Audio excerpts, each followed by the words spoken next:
É o seguinte, veja bem, como nós estamos lidando com dogmas, com ideias que são divulgadas, que nós repetimos sem saber exatamente o que é. O professor acabou de falar na famosa comunidade internacional.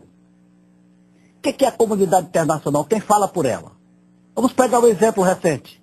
O presidente Ahmadinejad estava falando na ONU. Enquanto ele estava falando, 3 países se retiraram. Estados Unidos, a França e a Grã-Bretanha. Tinham 189 países presentes na plenária. 3 se retiraram. Os demais ficaram. Quem é a comunidade internacional? 3 saíram ou os 186 que ficaram presentes no debate da ONU? Ouviram o presidente Ahmadinejad. Nesse caso, eu acho que o instrumento que está em discussão aí são as regras do Tratado de Não Proliferação Nuclear. Claro. Vamos analisar as regras do tratado. Extremamente desequilibrado, discriminatório, né? E não por acaso a diplomacia brasileira resistiu a aderir a ele durante 30 anos. Claro. Acabou e não assinou o protocolo adicional. Não boas razões para isso. Aldo Faleiro quer falar também. Agora, houve uma série de mudanças na posição brasileira, a partir do momento em que o Brasil se tornou uma democracia novamente, que significaram transformações muito grandes na maneira pela qual o Brasil lida com o tema nuclear.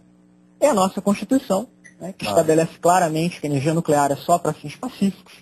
São os nossos acordos com a Argentina e com a Agência Internacional de Energia Atômica, a inspeção mútua. É a adesão do Brasil ao Tratado de Tlatelolco, de proibição de armas nucleares na América Latina, e, por fim, a adesão do Brasil ao TNP. O Irã também aderiu ao TNP. Claramente. Como o senhor bem destacou, há muitos países que desenvolveram armas nucleares e não assinaram o TNP. E nem permitem Israel, monitoramento. Índia, Paquistão, Coreia do Norte. E no caso da Índia, não só não permite o monitoramento, como inclusive assinou um acordo de cooperação nuclear com os Estados Unidos, agora recentemente, no fim do governo Bush, basicamente porque os americanos enxergaram na China um contrapeso interessante para a influência da China e mesmo para uma fragmentação política no Paquistão. Agora, bem ou mal, o Irã fez uma opção por aderir a esse tratado, o que implica aceitar uma série de obrigações perante a ONU, perante o direito internacional. É possível que o Irã opte por denunciar o tratado, né, e se retirar desses acordos. A Coreia do Norte fez isso em 2003, após uma série, seria até talvez mais coerente. Agora, a partir do momento em que o Irã afirma que seu programa nuclear é para fins pacíficos e se recusa a aceitar os instrumentos presentes no tratado, isso cria um desgaste muito grande. Esse é o ponto central. Mas os Estados Unidos... Antes do intervalo, eu queria ouvir o Aldo falar. Não aceitam o monitoramento de ninguém. Deputado. Esse aqui é o problema. Não, acho que aqui, nessa primeira rodada, apareceram vários temas muito interessantes. Eu vou ver se eu resgato 2 ou 3. Porque acho que seria importante não deixar passar determinadas afirmações que acho que foram um pouco imprecisas. Bom, em primeiro lugar, nós sofremos 2 tipos de críticas. Né? Alguns setores dizem que não, o Brasil está tão obcecado pela questão do Conselho de Segurança que topa qualquer negócio, etc. e tal, para aparecer, etc. e tal. Aí outros dizem, como o deputado levantou agora, que, poxa, mas estamos fazendo mau negócio porque nós estamos irritando lá os membros do Conselho de Segurança, eles não vão gostar da gente e tal. E nós nunca tivemos uma obsessão, o Brasil nunca teve, principalmente no governo Lula, uma obsessão por estar no Conselho de Segurança. Nós sempre defendemos que isso é uma consequência natural pelo tamanho do Brasil, pelo que o Brasil representa no cenário internacional, é um país grande, um país com uma população grande, com uma economia diversificada, uma diplomacia tradicional, etc. Então isso é consequência, estar no Conselho de Segurança, de tudo isso que nós representamos em nível internacional. Agora, nós não vamos sacrificar os nossos princípios, seja a busca da paz, a busca da solução negociada de conflitos, por uma questão, para ficar bem com as pessoas.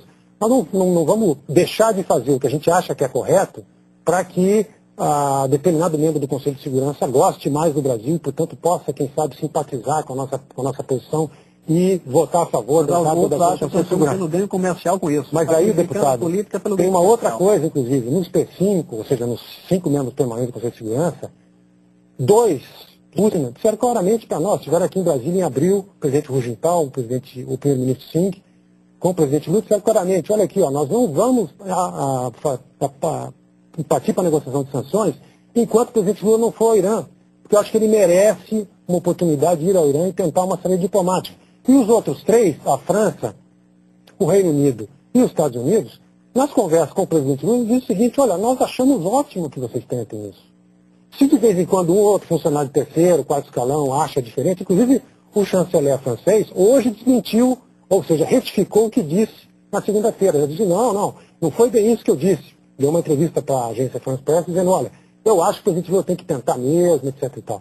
Então, esse negócio que o Washington Post falou, porque o fulano falou, nós vamos encontrar, se a gente procurar, vários analistas, várias matérias, dizendo que, não, olha, o Brasil está correto, tem que tentar, nós não podemos repetir o erro do Iraque, nós precisamos de uma outra alternativa, porque sanções não levam a nada. É a população iraniana que vai sofrer. Aí tem aquela questão que você levantou para o professor tal. Será que o Irã quer uma saída honrosa, etc. E o professor levantou bem: o Brasil é um parceiro ideal para o Irã, pelo que ele representa. É um parceiro de credibilidade do Brasil internacional, é comprovada. Né? Então, o Brasil pode proporcionar ao Irã uma saída, eu não diria ao Irã de maneira geral. O que a gente precisa entender é o seguinte: a política iraniana é muito complexa, as relações de força dentro da sociedade iraniana é muito complexa. Pode ser que o presidente Ahmadinejad precise, às vezes, elevar o tom para contentar determinados setores mais conservadores internos, e às vezes ele pode precisar também, por exemplo, se ele fizer uma negociação direta com os Estados Unidos, isso pode representar capitulação para determinados setores. Então, será que se ele negociar com o Brasil e com a Turquia, que tem vantagem, será que isso não representa uma alternativa para ele? Então, é esse tipo de gestão, é esse tipo de aposta. Não deixar o Irã isolado. Não deixar que o Irã cada vez mais caminhe para uma situação de isolamento. Bom, nós vamos agora para um rápido intervalo. Daqui a pouco voltamos com o debate sobre o papel do Brasil na negociação entre o Irã e a comunidade internacional. Espero você. Até já.